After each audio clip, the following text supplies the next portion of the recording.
Atos 13, o versículo 22 só o versículo 22 diz o seguinte: e tendo tirado a este, está falando de Deus que removeu o rei Saul do trono, levantou-lhe o rei Davi, do qual também, dando testemunho, Deus dando testemunho de Davi, disse: achei Davi, filho de Jessé, homem segundo o meu coração, que fará toda a minha vontade. Repita só essa última frase comigo, por favor, bem alto. Achei Davi, filho de Jessé, homem segundo o meu coração, que fará toda a minha vontade. Eu quero te pedir mais uma coisa agora, que você coloque o seu nome no lugar de Davi e o nome do seu pai no lugar de Jessé. Vamos todo mundo junto? Vamos lá? Diga assim: achei Jackson, filho de João, homem segundo o meu coração, que fará toda a minha vontade. Dá uma salva de palmas para Jesus. Aleluia. Meu irmão, você está do lado do homem segundo o coração de Deus, meu irmão. Aleluia. Glória a Deus. Queridos, nosso tema nessa noite: o homem segundo o coração de Deus. Deus falou tanto no meu coração. Quando eu estava lendo o primeiro livro de Crônicas, eu fui vendo, gente, escuta bem, eu fui vendo algumas coisas que aconteceram na vida do Davi. Eu sou muito fã do Davi, não é? Acho que todos nós somos fãs do Davi. Mas eu vi de uma maneira tão diferente dessa vez, não é? Porque algumas coisas que aconteceram, muito obrigado, na vida do Davi, meu Deus, eu comecei a desejar muito para mim. Amém, queridos? Meu Deus, eu disse: Senhor, eu quero tanto isso. Aí eu quero ver se vocês querem também, ok? Porque eu creio que está à nossa disposição hoje à noite essas coisas também, não é? Imagina, gente, primeiro as vitórias sobrenaturais do Davi. Imagina um garoto de 17 anos, sem experiência, com uma baladeira, enfrentar um general do exército filisteu, que era o Golias, não é? Um cara muito grande, fortemente armado, ainda tinha um escudeiro dele ali. Aquela pedra passou pelo escudeiro e pegou a cabeça, bem no lugar onde não tinha o capacete. Só a única falha do capacete do Golias, a pedra passou. E ele matou o Golias, arrancou a cabeça do gigante, um garoto, não é? Eu disse: puxa vida, que vitória sobrenatural. Mas, gente, quando a gente vai lendo a história do Davi, a gente descobre o seguinte: isso não foi nada. Essa foi a mais fraquinha de todas. Não é? Porque, irmãos, o que esse homem conquistou é muito grande. O capítulo 18 a 20 de 1 Crônicas, não é? É o checklist das nações que o Davi conquistou. Meu irmão, são só grandes nações, como por exemplo os filisteus, os amalequitas, os moabitas, os amonitas, a Assíria e mais uma coisa, não foram guerras que ele venceu só, não foi só isso. Cada uma dessas nações se tornaram como que escravas do rei Davi e pagavam impostos para Israel, não é? Meu Deus, muitas vitórias. E os livramentos que ele teve, não é? Quantos querem ter as vitórias do rei Davi? Deixa eu ver aqui. Ah, graças a Deus, a maioria. Agora presta atenção. E os livramentos dele? Meu Deus. Gente, tem coisa que a gente está sendo livrado, que a gente só vai saber no céu, sabia? Não é? Sabe aquela vez que você reclamou, né? Que eu também, né? Que nós reclamamos porque não deu certo aquele negócio e a gente não foi para aquele lugar.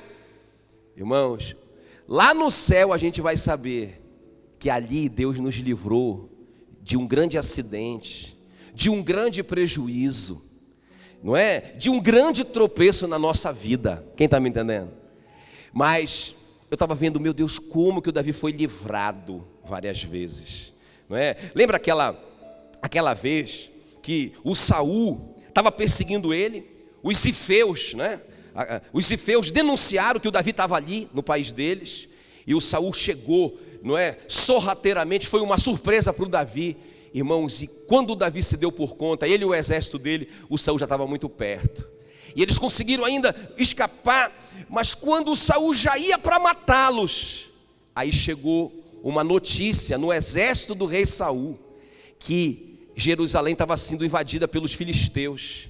E naquele exato momento, porque apesar do Saul estar muito perto, ele não via o Davi. Só o Davi que conseguia perceber a presença dele muito perto. Ele estava escondido numa região rochosa, não é? E naquele momento ali, quando Davi disse, acabou.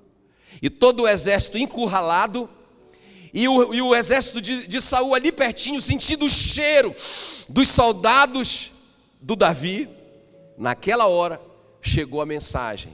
Foi um WhatsApp, não é? E aí o Saul, pessoal, Jerusalém está sendo invadida, vamos voltar. E eles voltaram dali. Aí eu penso que todo mundo fez assim, ó.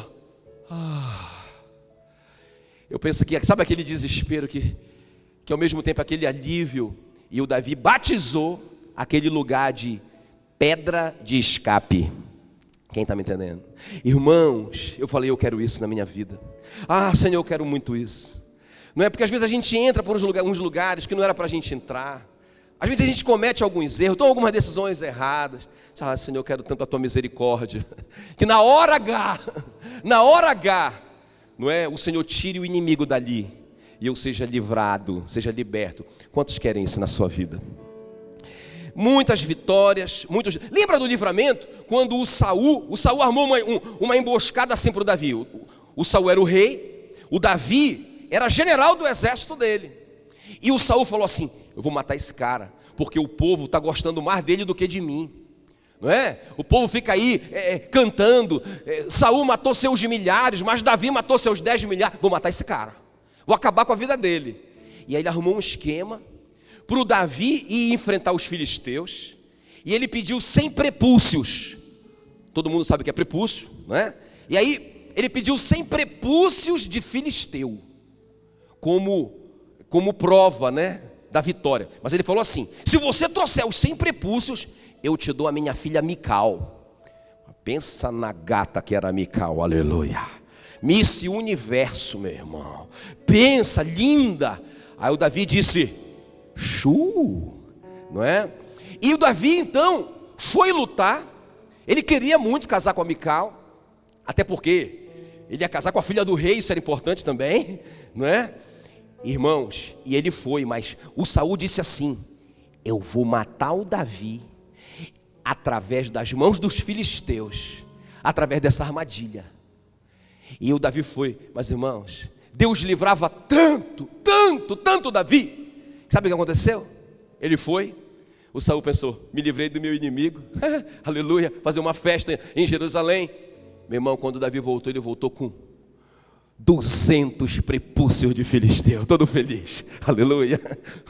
O Saul ficou mais apavorado ainda. Rapaz, o Senhor é com esse homem. Quem está me entendendo? Quantos de vocês querem isso na sua vida? Alguém faz uma emboscada para você, alguém planeja uma coisa contra você, alguém planeja o mal para você, para te prejudicar, mas Deus transforma isso numa grande bênção na sua vida. Quem quer isso para você? Irmãos, eu fui mergulhando na vida do rei Davi. Olha essa frase aqui, ó. Essa frase aqui, durante a vida do rei Davi, o Senhor era com Davi. Irmão, se repete. Eu perdi as contas. Eu comecei a contar, depois eu perdi a conta. O Senhor era com Davi. Ele vencia passava uma situação difícil, ele era livrado, ou ele vencia uma coisa impossível. Aí vinha essa frase, porque o Senhor era com Davi. Aleluia, aleluia. Profetiza isso na sua vida agora. Diga assim, o Senhor era. Diga o seu nome, vamos lá, todo mundo bem forte. O Senhor era. Diga assim, o Senhor é. Diga o seu nome, o Senhor é. Meu Deus do céu. E a equipe dele, gente? Não, é o sonho de todo líder, é o sonho de todo empresário, sonho do Jacques, né? É o sonho de cada um de vocês. Meu sonho, irmão, eu estava contando para a pastora Meila que o Davi, fugido do rei Saul, porque agora o Saul queria matar o Davi a qualquer preço. Ele viu que o Davi ia ser mesmo o rei, não tinha jeito. E o Saul queria matar o Davi. E o Davi fugindo, gente, pensa, o cara é fugitivo da lei. E chegava assim com ele, um general, não é?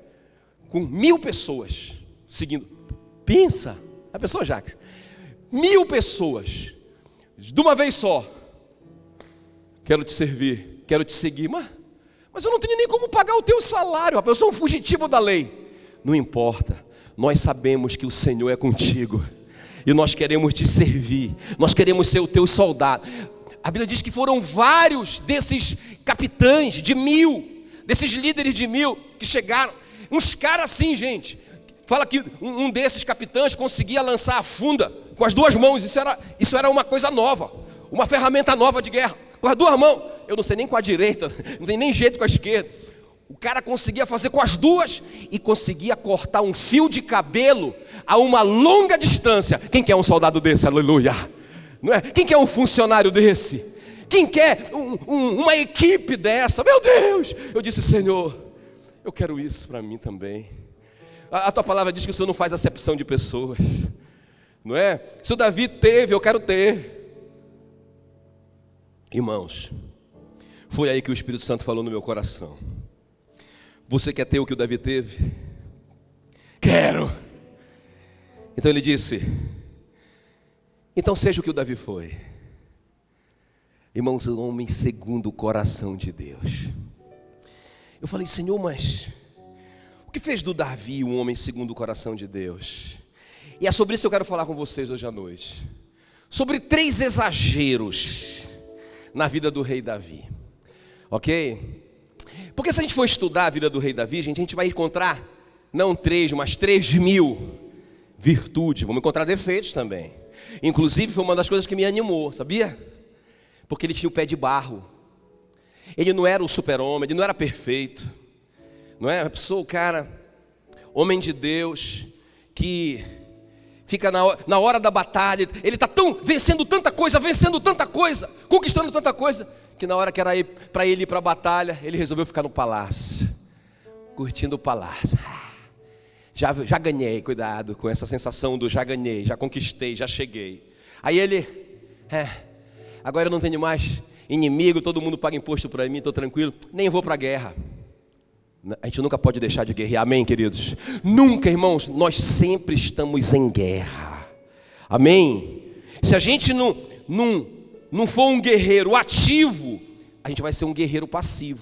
Esses países que estão em guerra, está lá o guerreiro ativo, com o seu rifle na mão, com a sua arma na mão, mas está lá os guerreiros, irmãos, civis, que as bombas caem em cima da casa deles do mesmo jeito. Então é melhor ser guerreiro ativo, quem está me entendendo?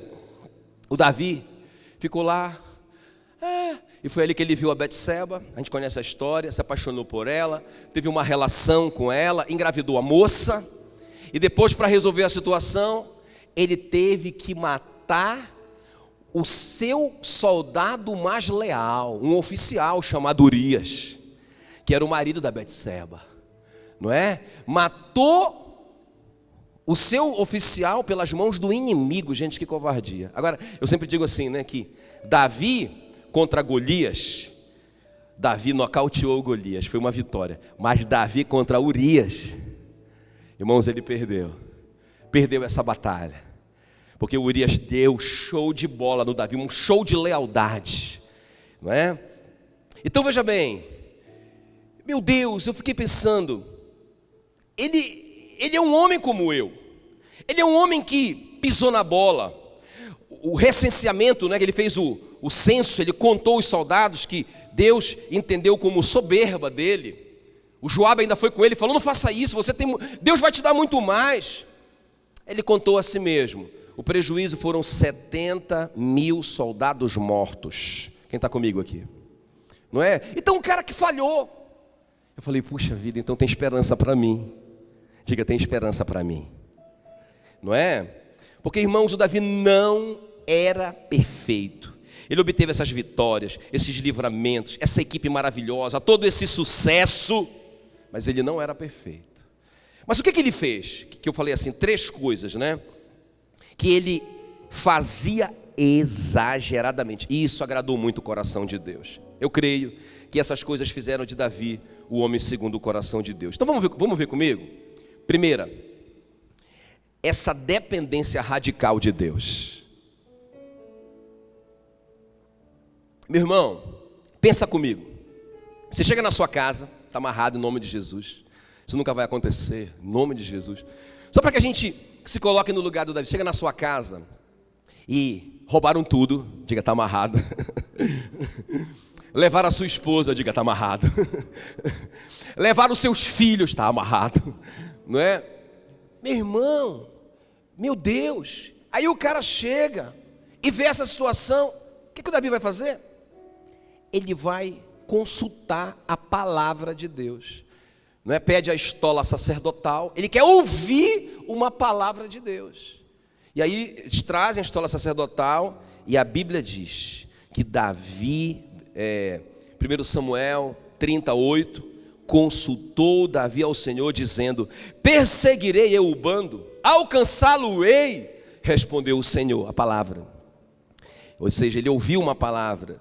Respondeu-lhe o Senhor: persegue-o, porque de fato o alcançarás e tudo libertarás. Quem está me entendendo?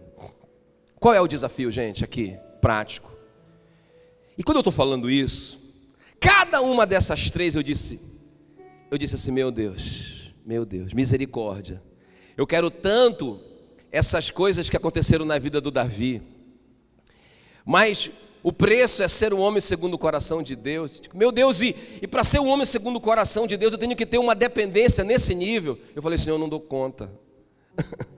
Mas deixa eu te falar uma coisa. O Espírito Santo me deu uma promessa que eu quero compartilhar no final aqui com vocês. Amém, queridos? Amém?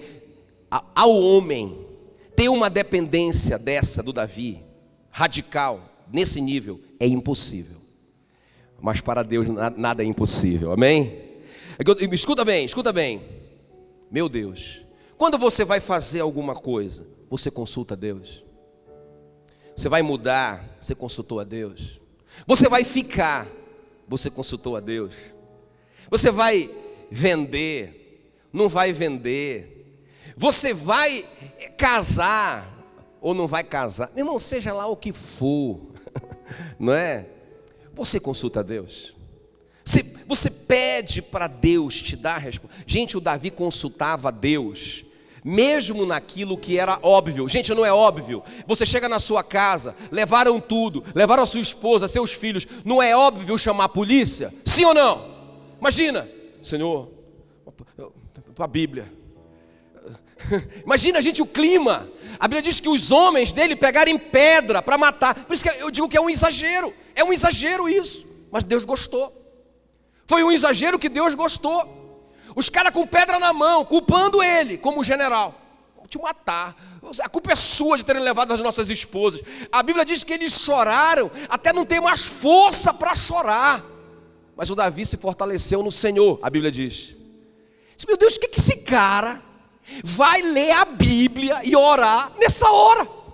Que está todo mundo desesperado, que está todo mundo chorando, todo mundo sofrendo. O cara diz assim: pessoal, licença, eu vou lá para o meu quarto.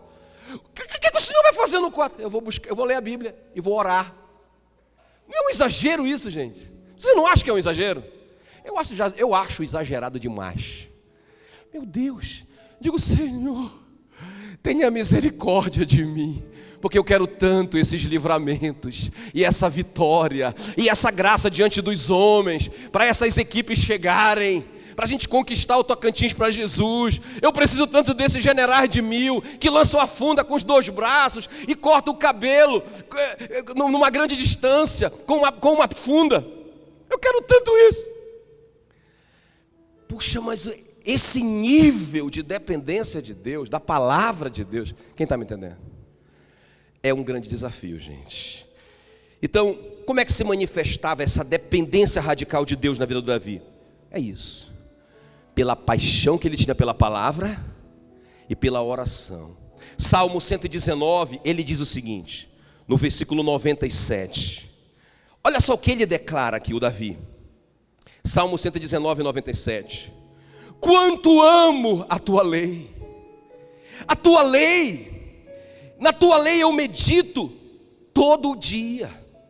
Os teus mandamentos me fazem mais sábio que os meus inimigos, porque eu os tenho sempre comigo. Olha o segredo do Davi. Amém, queridos?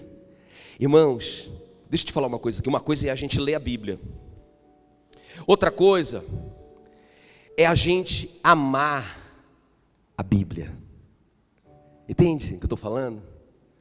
O Davi, E quando eu estou te falando isso, eu creio que o Espírito Santo falou isso para mim, para o Jackson. Porque muitas vezes eu leio a Bíblia porque eu quero aprender. Está errado isso? Não, é bom.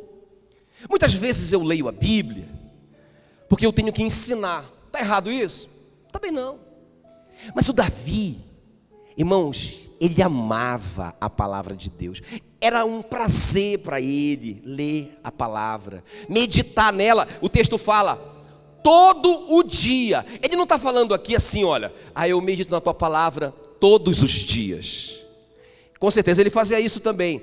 Mas o que ele está falando é que ele ficava com aquele pensamento, porque ele meditava profundamente mesmo na palavra, que ele ficava com aquele pensamento o dia todo. É bem diferente. Então, eu sei, isso acontece muito, não é? A gente fica meditando na palavra, lendo um livro, lendo um princípio, a gente fica se embriagando com aquilo. E o Davi ia para a guerra dele, ia lutar, ia conquistar essas nações, esses países igual a cada um de vocês, não é? Nos seus trabalhos, na sua missão, lá fora. Mas a palavra está na cabeça.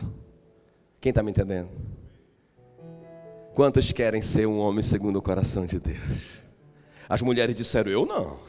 Quantas mulheres querem ser, né? Uma mulher segundo o coração de Deus? Irmãos, o Davi, ele amava. Por isso que ele chega em Ziclag e ele vê essa situação terrível. O que ele vai fazer? Ele vai tirar um tempo de meditação na palavra. Deus gostou disso. É radical? É exagerado? É. Mas também o que Deus fez na vida dele foi um exagero, não é? De um garoto vencer um gigante. Muito bem. Quer ver outra situação que eu acho tremenda, da dependência dele da palavra e da oração? Lá em 1 Samuel 23, ele ficou sabendo que uma cidade chamada Keila tinha sido invadida pelos filisteus. E ele não era o rei, essa responsabilidade era do rei Saul. Não era a responsabilidade do Davi, pelo contrário, gente, ele estava fugindo do rei, não é? Então mas ele sentiu aquele peso. A Meila é muito intercessora. Eu digo para ela que Deus fez ela nervo no corpo. Ela sente a dor, ela sente aquela angústia, e eu aprendi a respeitar essa angústia, esse peso de oração. Eu creio que o Davi começou a sentir isso. Esse peso por Keila, por aquela cidade. Então ele foi buscar de novo a palavra, a estola sacerdotal, porque ele estava com aquele peso e ele queria ouvir a voz de Deus. Então ele fez uma pergunta para Deus: Senhor, eu me meto nessa briga? Eu vou fazer uma coisa que é a responsabilidade do rei? Eu vou livrar essa cidade das mãos dos filisteus? Então foi a primeira consulta. Sabe o que Deus falou para ele? Vai, porque você vai livrar Keila. Aleluia. Amém, queridos? Ele ouviu a palavra nesse momento difícil, nesse momento... irmão, eu já fiquei pensando. Puxa vida, quantas vezes nós somos impulsionados a fazer algo e a gente não consulta a palavra. Quantas vezes a gente quer fazer alguma coisa e a gente não vai orar. É por isso que a gente se mete em maus lençóis, não é? Então o Davi buscou a palavra e Deus disse vai. Mas quando eles começaram a ir, os homens, os soldados disseram assim para ele: nós estamos com muito medo de lutar contra os filisteus, longe daqui de Ziclag. E aí o Davi, não, então peraí, eu vou consultar a palavra de Deus. Meu irmão, ele é demais, não foi à toa que ele foi o homem segundo o coração de Deus. Então ele foi, consultou a estola sacerdotal: Senhor, é isso mesmo? Eu estou certo, eu ouvi bem a tua voz, eu vou livrar Keila das mãos dos filisteus. E o Senhor falou a segunda vez, a segunda palavra: vai, e você livrará Keila. Então eles foram. E sabe o que aconteceu? Eles venceram, livraram a Keila. Mas aí chegou a notícia: Davi, o rei Saul está aí e vem para te pegar. E aí, irmãos, eu fiquei pensando, puxa vida, se fosse eu acho que eu não faria o que Davi fez. Por isso que eu digo, irmãos, eu preciso crescer muito nessa dependência de Deus. E aí, sabe o que ele fez? Ele falou assim: tragam a estola sacerdotal. Eu quero consultar a palavra de Deus. Você não está entendendo? O Saul está dobrando a esquina. Eu não vou me mover sem isso. Eu quero saber o que Deus quer falar para mim. Quem acha exagerado isso? Irmãos, e ele consulta a estola sacerdotal. E aí a pergunta dele, irmãos, muitos de nós não faria. Ele fala assim: Senhor, os homens de Keila vão me trair? Eles vão me entregar ao meu inimigo? Irmão, pensa, se o Davi fosse ouvir o conselho dos generais dele, eles diriam: Davi, fica tranquilo, você é o herói dessa cidade, a sua foto está em todas as revistas do momento. Olha, fica tranquilo que esses caras vão dar a vida por você. Gente, isso era o conselho humano, natural, óbvio. Mas ele queria ouvir a voz de Deus. Eu penso até que os homens disseram para ele: Davi, fica tranquilo, não vai dar, esses caras vão te defender. Eu quero a estola sacerdotal. Irmãos, e Deus falou com ele: eles vão te entregar. Quem está me entendendo? E o Davi saiu dali, e mais uma vez ele foi livrado do rei Saul, porque ele era radical em ouvir a voz de Deus. Então a primeira coisa é essa dependência radical. A segunda, isso é que eu digo, o segundo exagero na vida do Davi. Ah, meu Deus, eu quero ser um homem segundo o teu coração. Então, o Espírito Santo disse: seja um homem de honra, como Davi foi. O que é isso?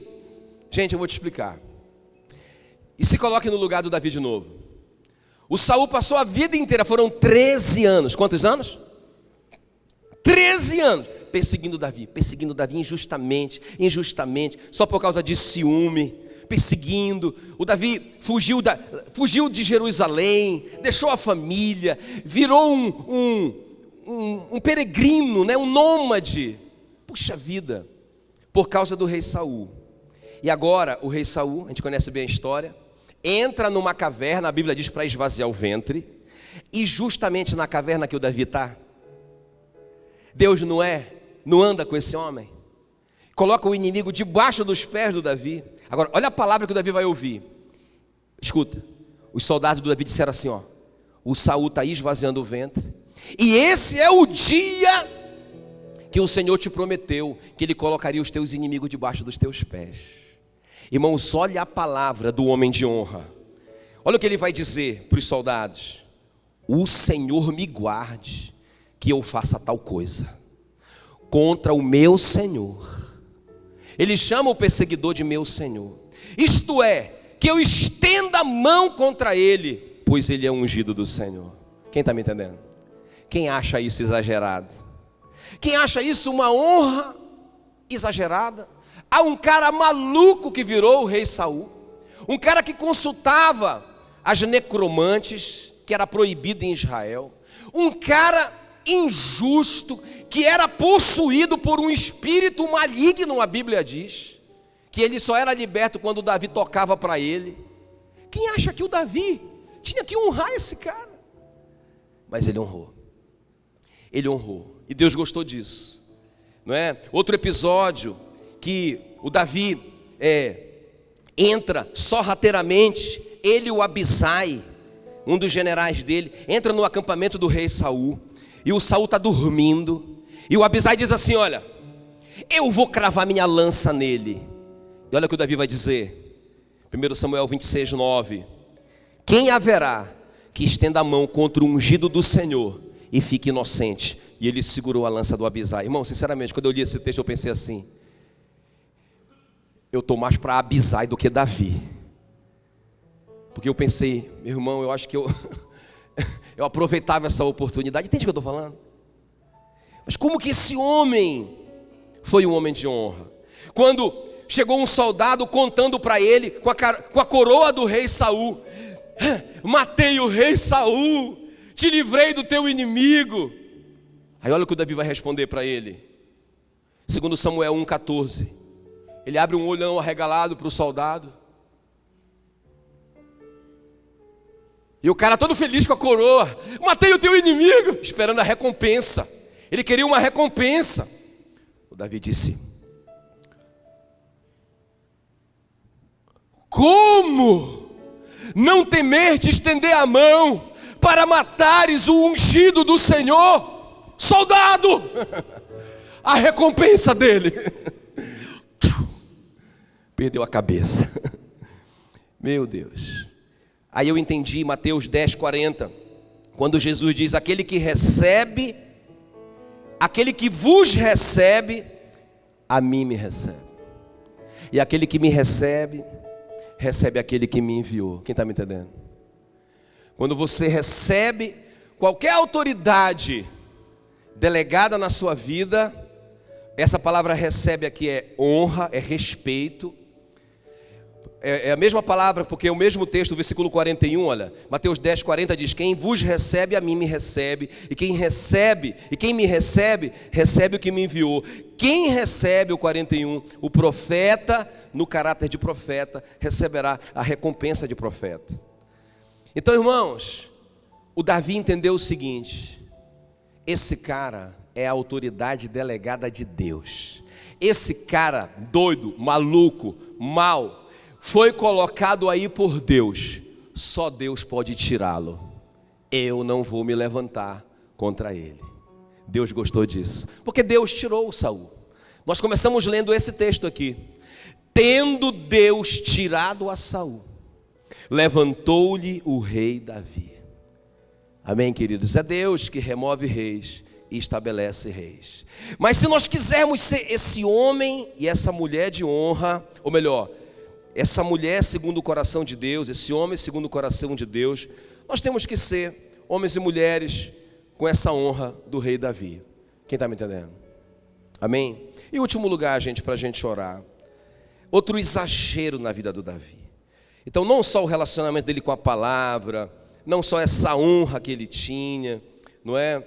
Muito forte, mas também a sua paixão ardente pela presença de Deus. Isso se revela, não é? Quando ele vai buscar a Arca da Aliança, que ele chama todo o exército, toda a nação, e ele fala assim: gente, a geração Saul nunca se preocupou de buscar a Arca da Aliança, que era a presença de Deus, que representava a presença de Deus. E ele falou assim: eu quero buscar a Arca da Aliança, vamos buscar. Então eles foram, eles estavam muito empolgados. A Bíblia diz que eles levaram um carro novo, né, uma carroça como se fosse nova, que nunca tinha sido usada, bois novos, bonitos, primogênitos. Aí ele achava que isso era o suficiente. Toda a nação foi buscar a Arca da Aliança, uma paixão. Quando eles chegaram lá, colocaram a Arca da Aliança em cima da carroça, e no meio do caminho o boi tropeçou. E quando a Arca da Aliança quase tomba, o Uzá foi tentar segurar a Arca da Aliança e foi fulminado por Deus e morreu. A Bíblia diz que o Davi ficou indignado, né? Mas então eles pegaram a Arca da Aliança e colocaram na casa de Obed-Edom. E a Bíblia diz que lá, né, o Obed-Edom prosperou. O Marcos usa muito esse versículo. O Obed-Edom prosperou tanto que o Davi falou: eu quero isso para mim, vamos de novo, vamos. Mas só que agora eles consultaram a palavra. Davi falhou algumas vezes que ele falhou em consultar a palavra, está registrado na Bíblia, foi um grande prejuízo. E essa que ele mesmo diz: nós não consultamos a palavra do Senhor, fomos fazer a obra de Deus sem consultar a palavra de Deus. E aí eles consultaram e descobriram que a arca tinha que ser carregada nos ombros dos levitas. Só levita podia carregar e tinha que ser no ombro. Foi por isso que não deu certo. Então eles fizeram arrumaram tudo, não é? Selecionaram aqueles levitas consagrados ao Senhor, que estavam santificados, e eles foram e trouxeram a Arca da Aliança. Ele vinha dançando na frente com uma roupa de linho, não é? Ele vinha dançando. A Mical ficou indignada de ver o rei naquela situação. Quer dizer, o Davi era apaixonado. Escuta bem, por que ele queria a Arca da Aliança? Porque ele queria a presença de Deus. Por que ele queria tanto construir o templo? Porque ele queria ser vizinho de Deus, não é? Olha o que ele diz aqui, eu quero ler isso com você aqui. 1 Crônicas 29, Olha o que diz o versículo 2. 1 Crônicas 29, 2. Olha como se manifesta, gente, essa paixão do Davi pela presença de Deus. Ele declara, 1 Crônicas 29, 2. Eu, pois, com todas as minhas forças, diga com todas as minhas forças. Meu Deus. Ele diz, com todas as minhas forças, já preparei para a casa de meu Deus, ouro para as obras de ouro, prata para as obras de prata, bronze para as de bronze, ferro para as de ferro, madeira para as de madeira, pedra de ônix, pedra de engaste, pedras de várias cores, de mosaicos, toda sorte de pedras preciosas, mármore, e tudo em abundância. Diga, tudo em abundância. Diga, com todas as minhas forças. Diga, tudo em abundância. Agora, olha o versículo 3. E ainda porque amo a casa de meu Deus, o ouro e a prata particulares que tenho, dou para a casa de meu Deus, fora tudo quanto preparei para o santuário. Irmãos, eu acho tão tremendo isso, não é? Porque ele queria tanto a presença de Deus, a arca da aliança, a construção do templo. Lembra quando ele procurou o profeta Gade, que ele falou assim: olha, Gade, eu moro num palácio maravilhoso, e a arca da aliança está numa tenda. Ele falou: eu quero construir uma casa para o meu Deus. E o Gade falou assim para ele: faça o que está no seu coração. Aí ele ficou todo feliz. Só que à noite, Deus falou com o profeta: volta lá. Não vai ser ele que vai construir uma casa para mim, mas o Salomão, filho dele, porque a mão dele derramou muito sangue. Eu quero que o Salomão construa essa casa para mim, não é?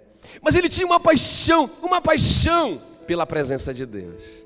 E isso se manifestou na maneira que ele ofertava a Deus.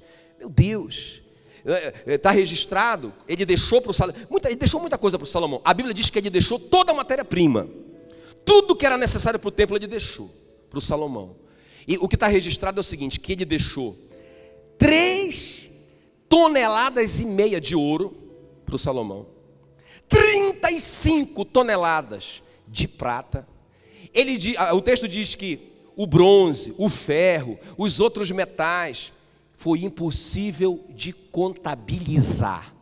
Ele deixou tudo, não é? Uma paixão pelas coisas de Deus. É por isso que ele declara lá em Salmo 116, 12: que darei ao Senhor por todos os seus benefícios para comigo. É muito grato, ele é muito grato. Amém, queridos? Ele declara em 1 Crônicas 21, 24: eu não oferecerei um holocausto que não me custe nada. Amém?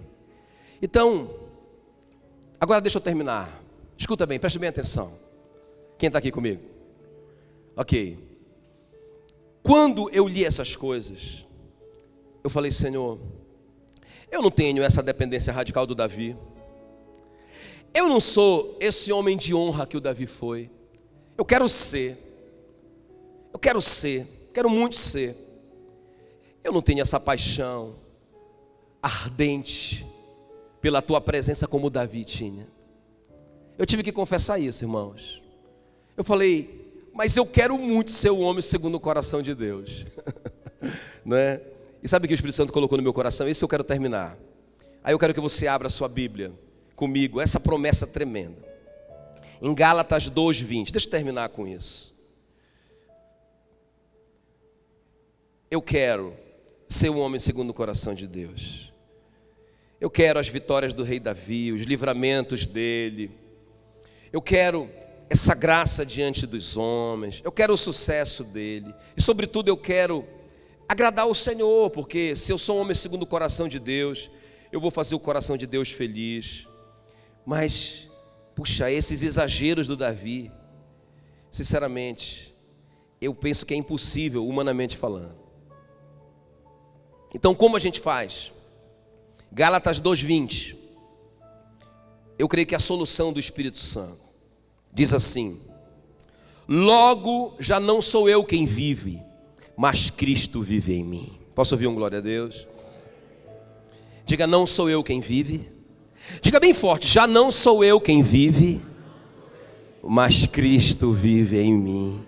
E esse viver que agora eu tenho na minha carne, vivo pela fé no Filho de Deus, que me amou e a si mesmo se entregou por mim. Meu Deus, irmãos, nós não vamos conseguir mesmo, sabia? Mas eu quero te dizer uma coisa: Cristo que está em mim, que vive em mim. Irmãos, não existe alguém que ama mais a palavra do que Ele. Amém? Não existe alguém que é mais dependente de Deus do que Jesus. Já viu como que ele vivia a vida dele?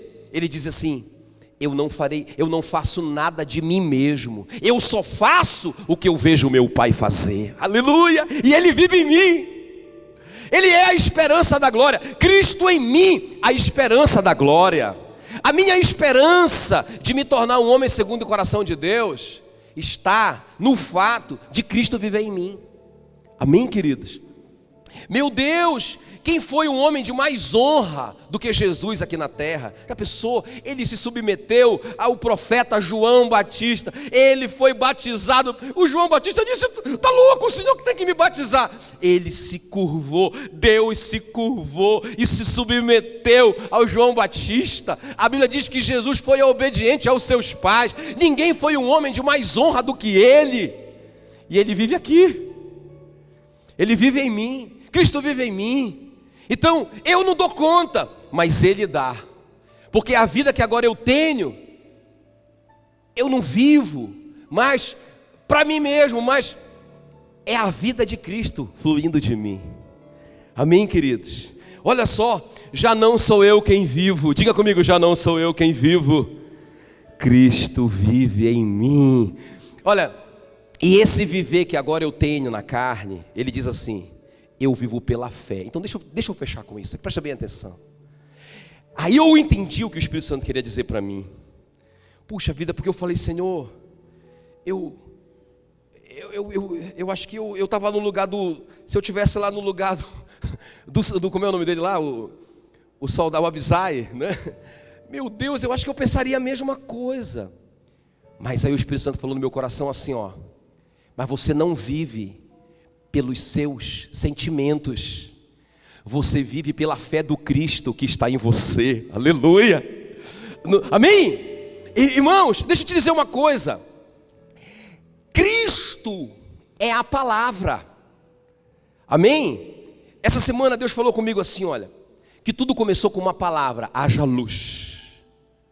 E quando deu tudo errado por causa do pecado, foi uma palavra que consertou tudo. Deus deu uma palavra para o Noé, para ele construir uma arca, e deu as dimensões da arca, e como ele organizaria tudo. Foi a palavra que salvou tudo. E no Novo Testamento, Deus não deu uma palavra, Deus enviou a palavra em forma humana, porque Jesus é a palavra. E agora, gente, essa palavra vive em mim. Amém, queridos?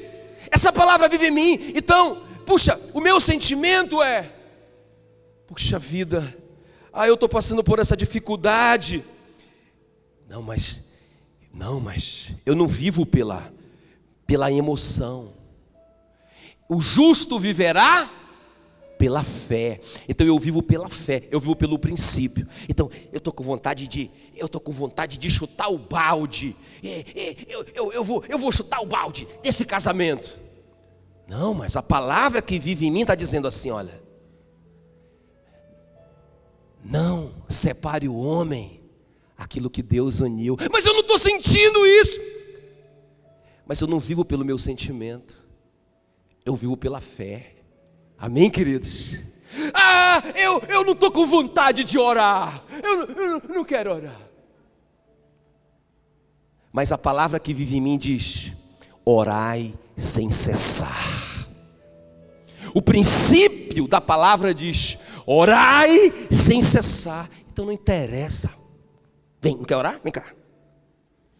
Não te governa. Porque a palavra que vive em mim está dizendo: te ajoelhei. Começa a orar. Eu não estou com vontade. Ora. Entende o que eu estou falando? Eu não quero ler a Bíblia. Eu acordei hoje indisposto. Eu estou tão pensando nas coisas que eu não consigo me concentrar. Já viu isso? Irmão, isso é a voz do diabo que você está ouvindo. Pensa que essa voz eu não ouço também, às vezes? Aí eu começo a ler e aí eu começo a pensar. Sai daqui, Satanás. E aí eu volto. Aí eu começo de novo. Aí eu volto. Daqui a pouco, irmãos, começa a fluir. Não é? Eu não estou com vontade de ler a Bíblia, mas meu irmão, o Cristo que vive em mim está dizendo que a Bíblia é o pão que alimenta o meu espírito, é o maná que caiu do céu. Eu sou louco de deixar o meu espírito com fome o dia inteiro. Eu vou obedecer o Cristo que vive em mim. Sabe, gente, Deus foi falando no meu coração. Você pode ser o homem segundo o coração de Deus. Você pode usufruir de tudo isso que o Davi usufruiu. Você pode ter esses livramentos sobrenaturais. Você pode derrubar um gigante com uma pedra. Você pode ter essa graça diante dos homens. Você pode ter esse sucesso do Davi. Você pode ser o homem segundo o coração de Deus, se você deixar Cristo viver através de você. Amém, queridos? Eu não consigo, eu não posso, eu não dou conta. O Cristo que vive em mim está dizendo: tudo posso naquele que me fortalece. Aleluia, aleluia. Eu estou tão desanimado, tão desanimado. Mas o Cristo que vive em mim está dizendo: no mundo tereis aflição, mas não desanimem, eu venci o mundo. Entende o que eu estou falando, gente? Qual que é o segredo? É a nossa vida. É como Davi disse. Ele disse: Senhor, eu amo a tua palavra, e na tua palavra eu medito o dia inteiro, e eu tenho mais sabedoria do que os meus inimigos. Eu posso ver no escuro, eu posso ouvir o que eles não estão ouvindo. Eu tenho uma capacidade maior do que a deles, porque eu medito na tua palavra. Esse é o segredo. Gente, tudo começou com a palavra, tudo foi consertado com a palavra, e agora nós temos a palavra dentro do nosso coração. Agora eu entendo o que o Ezequiel disse: eu darei para vocês um coração novo. Eu darei um coração. Eu passei anos orando por esse novo coração, sabia? A Amélia é minha testemunha. Senhor, o Senhor prometeu, me dá esse novo coração, porque Pai, esse coração que eu tenho tem vontade de dar cascudo nos irmãos, tem vontade de estrangular os irmãos. Senhor, me dá um novo coração. Agora eu entendi. Eu já tenho, porque a Bíblia diz que o Espírito Santo derramou o amor de Deus no meu coração. Eu já tenho Jesus que vive em mim. É só eu não viver por emoção, por vontade, por vista, mas viver pelo princípio da palavra de Deus. Então, ainda que eu esteja sentindo outra coisa, sabe aquele exemplo daqueles 2 filhos, que o pai diz assim para ele: vai fazer isso, vai fazer essa obra lá no campo. Aí um filho diz: não vou. E depois ele se arrepende e vai. E o outro disse: tá, papai, eu vou, te amo, papai, eu vou sim, papai. E não vai. E Jesus faz uma pergunta: quem obedeceu? Quem obedeceu? E todo mundo respondeu: aquele que disse que não ia. E sabe o que o Espírito Santo falou para mim? Aquele que disse que não ia, não estava com vontade, mas ele foi pelo princípio da honra. Ele foi por obediência. Ele foi porque ele queria obedecer a palavra de Deus. O Cristo que vive nele dizia: obedeça a seu pai. Eu não estou com vontade, obedeça a seu pai. E ele obedeceu e foi honrado por Jesus. E aquele outro, bonitinho, que dizia que ia e não foi desonrado. Entende o que eu estou falando? Ele estava com vontade de ir. Estou com vontade de ir, mas não foi.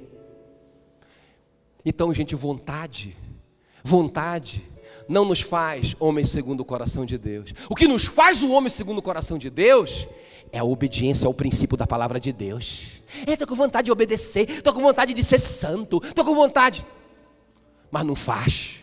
Aquele outro: eu estou com vontade de pecar. Viu? Aquele cara lá, 2 homens, o fariseu dizendo: Senhor, eu sou o cara, eu dou dízimo de tudo, eu jejuo não sei quantas vezes por dia, não sei o que lá. O outro disse: Senhor, tem compaixão de mim, porque eu sou um pecador. Jesus disse: quem foi justificado? E todos disseram: foi aquele porque admitiu quem ele era. Ele estava com vontade de pecar, mas ele não pecou, então ele obedeceu. E o outro bonitão, eu não vou pecar, eu sou bonitão, eu não... E peca.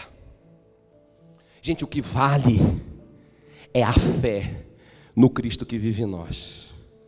Não é conversa fiada, não é vontade de fazer, é obediência. Quantos querem ser o homem segundo o coração de Deus? Então fique em pé no seu lugar. Aleluia. Aleluia. Ah, Senhor, eu quero isso. Irmão, eu quero te desafiar hoje à noite. Quantos querem essa vitória sobrenatural? Quantos querem essa graça diante dos homens sobrenatural? Quantos querem essa equipe que Deus vai enviar para vocês de uma forma sobrenatural? Quantos querem esses livramentos sobrenaturais? Ainda quando o inferno planeja contra você, Deus vai te livrar. Isso só acontece na vida do homem segundo o coração de Deus. E essa esperança que o Espírito Santo coloca no nosso coração nessa noite. Cristo em mim é a esperança da glória. Já não sou eu quem vivo, mas o Cristo que vive em mim. E essa vida que agora eu tenho na carne, eu vivo pela fé, não pelas emoções, porque o justo vive pela fé. Aleluia.